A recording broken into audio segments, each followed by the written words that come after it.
I tell you the truth. Whatever you did for one of the least of these brothers of mine, you did for me. Matthew 23:40. Athletes in Action, God is Moving in Africa, Part 3.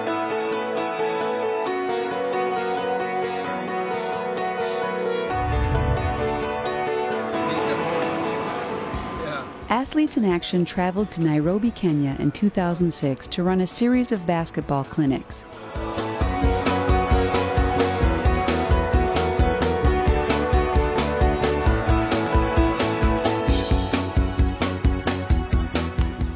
While they were there, they felt they needed to do more with their time.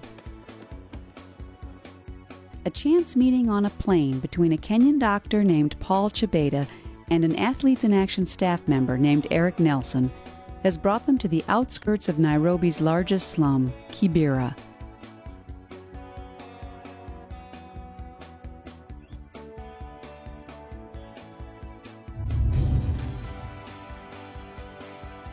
Located in Kibera, Soweto Junior Academy is a beacon of hope floating in a sea of poverty, disease, and hunger.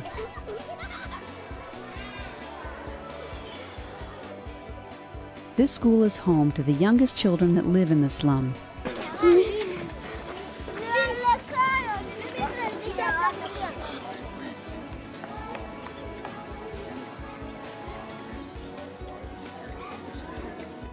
The classrooms are constructed crudely out of 2x4s and corrugated metal. The wood is decaying in places and windows are broken. Still, this is a sanctuary for the youngest living in the slum. This is a place they can come to receive a hot meal, shelter, and biblical and academic instruction. In a nutshell, Soweto Junior Academy offers these children hope for a better future and a safe, loving haven to escape to each day.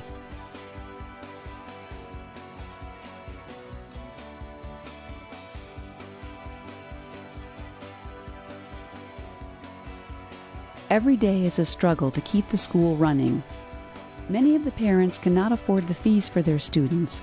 Some of these parents create different crafts for the school to sell to pay for their child's supplies, and this is the best they can do. Although each day is full of challenges, the school still finds a way to keep teaching its young and impressionable students.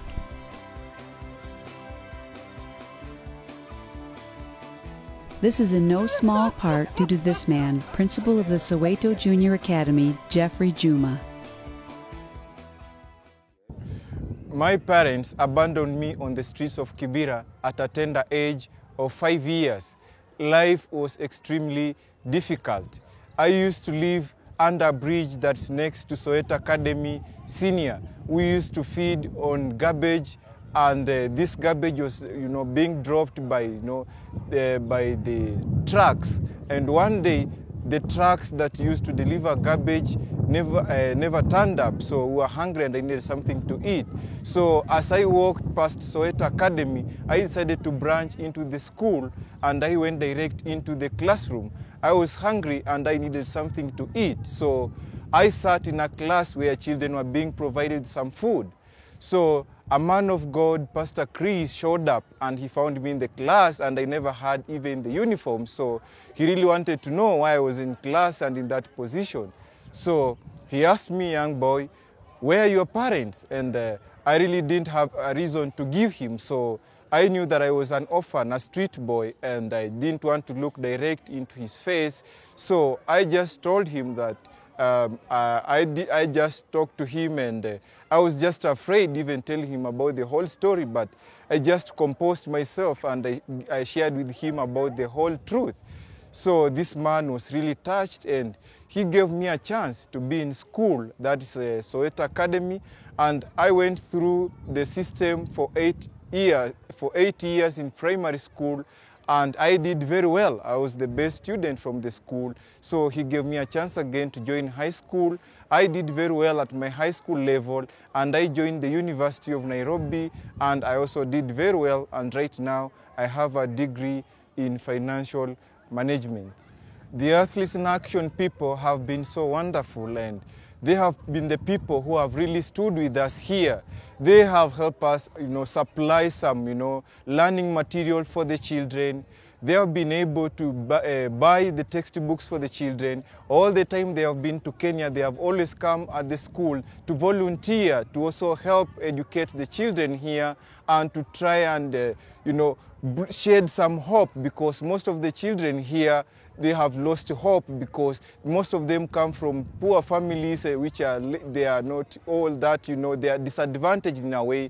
But, the Athletes in Action, besides doing that, they have been able also to promote us through, buying our school jewelries, buying our T-shirts, and they have been wonderful people. They have been people with a heart. It's a team that, it's really down to earth, to work for the people, to help the people, and they have been able to serve us in a way that we really don't know how to thank them.